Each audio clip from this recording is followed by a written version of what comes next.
carismático o cultista. He llegado a sentirme abrumado y cauteloso con aquellos que se basan en la perversión del movimiento de la fe para crear un conflicto entre los cristianos carismáticos y los que no lo son. Francamente, esto es divisivo y contraproducente porque el movimiento de la fe no carismático es cultista. Quiero expresar con absoluta claridad que los temas tratados en este video no conllevan debates internos de cristianos dedicados sobre temas tales como la perpetuidad de los dones espirituales. Este video no es sobre si usted habla en lenguas o si todavía hoy Dios sana. No es sobre si usted ha sido bautizado. No tiene que ver con que usted sea pretri, metri o postrevolucional. Deseo enfatizar que creyentes sinceros y dedicados pueden diferir en buen espíritu cuando se trata de asuntos periféricos. Ellos no pueden diferir, sin embargo, cuando se trata de doctrinas esenciales que separan al cristianismo del reino de los cultos. Cuando se trata de temas tan importantes como el origen de la fe, la naturaleza de Dios, el sacrificio expiatorio de Cristo. Entonces tiene que existir la unidad, como lo expuso muy sabiamente San Agustín. En lo esencial, unidad; en lo no esencial, libertad; y en todas las cosas, caridad. En la mayoría de los casos, los carismáticos y los no carismáticos están unidos cuando se trata de los elementos esenciales de la fe cristiana histórica. Sus diferencias generalmente surgen en relación con doctrinas no esenciales. Por tanto, aunque debatamos vigorosamente sobre asuntos intrascendentes relacionados con nuestra fe, nunca debemos permitir que la discusión nos divida. No así, sin embargo, cuando se trata del movimiento de la fe, entonces tenemos que trazar la línea.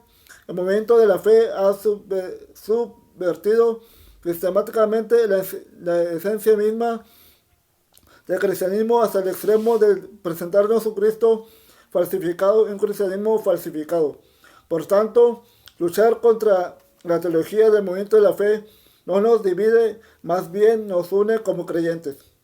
Sería un grave error igualar el movimiento de la fe con el movimiento carismático. De hecho, los maestros de la fe han sido muy hábiles en disfrazarse a sí mismos como carismáticos, empañando de esta manera la reputación de un legítimo movimiento dentro del cristianismo. Y abundando en el asunto, resulta trágico que un número de no carismáticos haya tratado de usar el movimiento de la fe para probar que el movimiento carismático es un caos. En efecto, algunos se han servido de las desarticuladas enseñanzas del maestro de la fe para definir a los carismáticos, diciendo de ellos que tienen celo sin conocimiento y entusiasmo sin iluminación. Más brevemente, que son vehementes, pero no saben a dónde ir. Esto, desde luego, es una evidente falsedad. Estaremos dispuestos a llamar a un hombre como el Dr. Gordon Fee, uno de los más prominentes eruditos bíblicos de la actualidad, vehemente pero desorientado. Seríamos capaces de decir que el Dr. Walter Martin, fundador del Instituto Cristiano de Investigaciones y el padre de la moderna renovación anticultista, tiene celo pero no en concordancia con el entendimiento. Queremos nosotros de veras clasificar a Chuck Smith, el pastor de la Capilla Calvario de Costa Mesa, California, y fundador de uno de los más efectivos movimientos cristianos de la historia contemporánea, como una persona que tiene entusiasmo sin iluminación. Algunos de los más profundos pensadores de hoy son cristianos carismáticos, hombres como el Dr. Paul Walker, de la Iglesia de Dios Mount Paran en Atlanta, Georgia. El Dr. Mark Rutland, del Calvary Assemblies en Orlando, Florida. Elliot Miller, editor de Christian Rachel Journal y autor de Un destino catastrófico en el movimiento de la nueva era, considerado por muchos como el trabajo más completo en este campo. Michael Green, notable autor y rector de St. Aldair en Oxford, y George Carey, respetado teólogo, arzobispo de Canterbury y muchísimos más. Aún más, algunas de las refutaciones más sabias a la teología de la fe han provenido del movimiento carismático.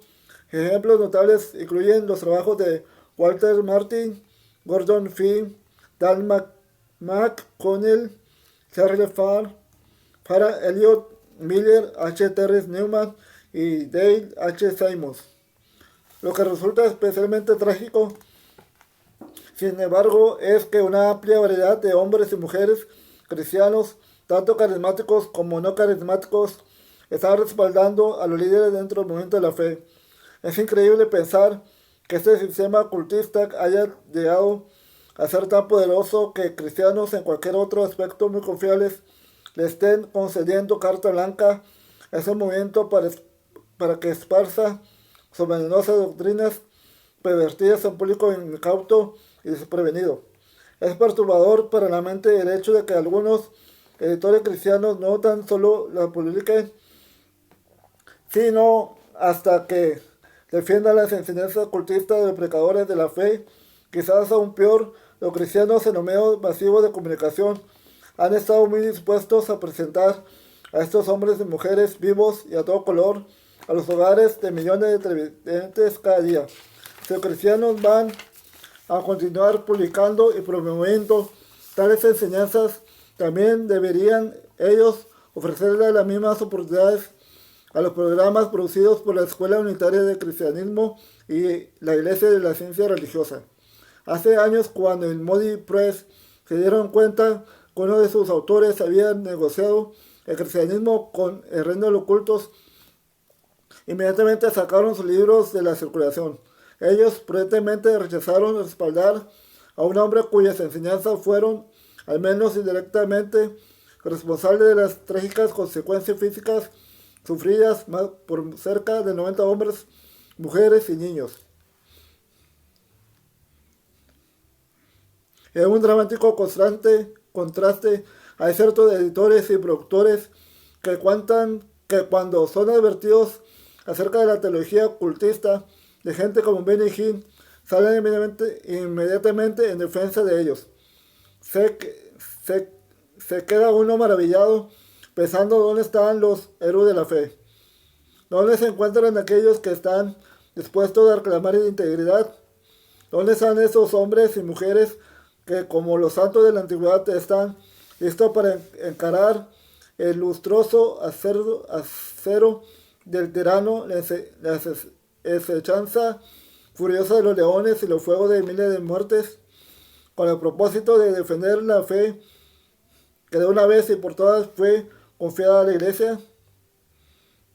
¿Qué sucedería si los cristianos estuvieran dispuestos a entregar sus vidas con el pasado? ¿No deberíamos nosotros estar listos para sacrificar nuestras posiciones, nuestros privilegios y nuestra popularidad con tal de preservar la verdadera fe? Actualmente estamos encarados a una crisis dentro del cristianismo, pero esta crisis no es la culpa de la renovación carismática. Al contrario, esta crisis hay que enfocarla en la lucha mortal que se está desarrollando entre la ortodoxia y la herejía, entre el reino de Cristo y el reino de los cultos.